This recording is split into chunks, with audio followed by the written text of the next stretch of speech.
Selamat datang saudara-saudari.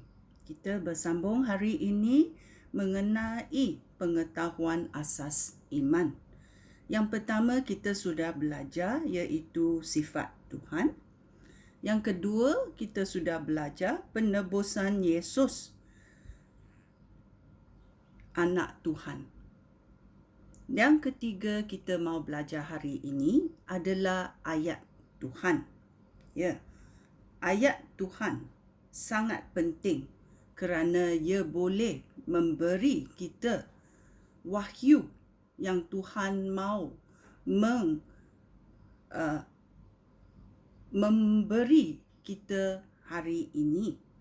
Kita mesti selalu membaca ayat Tuhan kerana ayat Tuhan adalah memberi kita ilmu wahyu untuk hidup kita. Kita masuk dan meneliti Matius babak 24. Matius babak 24 ayat 35. Dia berkata, Matius 24 ayat 35. Langit dan bumi akan lenyap, tetapi firman aku kekal selama-lamanya. Iaitu ayat Tuhan adalah firman Tuhan. Dan dalam Yohanes kita pun tahu bahawa firman Tuhan, ayat Tuhan itu adalah Yesus Kristus sendiri. Itulah bila kita membaca ayat Tuhan, wahyu akan datang.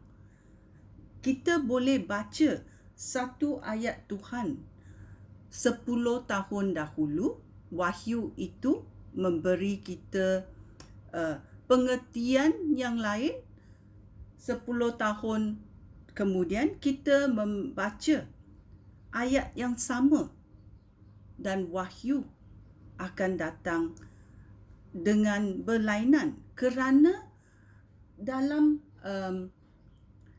masa-masa kita mengalami hidup ini, Tuhan akan berbicara dengan kita dalam ayatnya.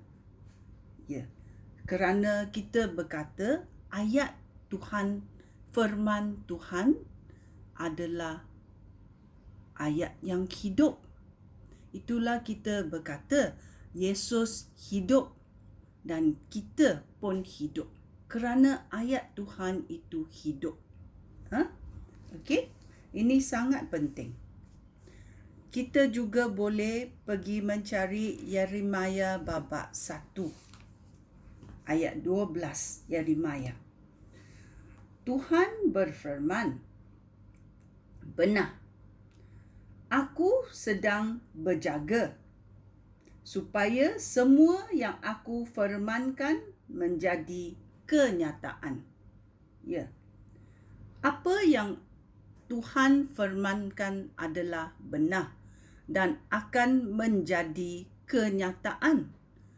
Banyak yang dikatakan oleh Tuhan dalam Alkitab sudah dilaksanakan oleh Tuhan.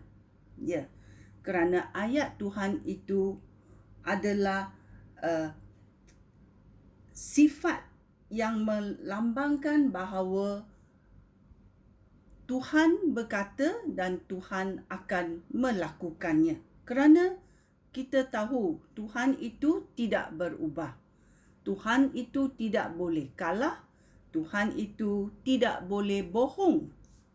So, apa yang dikatakan Tuhan adalah kenyataan yang benar. Itulah ayat Tuhan. Kita mesti percaya dan baca ayat Tuhan supaya wahyu dalam ayat Tuhan itu memberi kita bimbingan dalam hidup kita. Sangat penting. Itulah kita dalam gereja atau hasrat untuk membaca ayat Tuhan dan kita selidiki ayat Tuhan kerana ia membawa hidup dalam setiap hari hidup kita. Sekian, terima kasih. Shalom.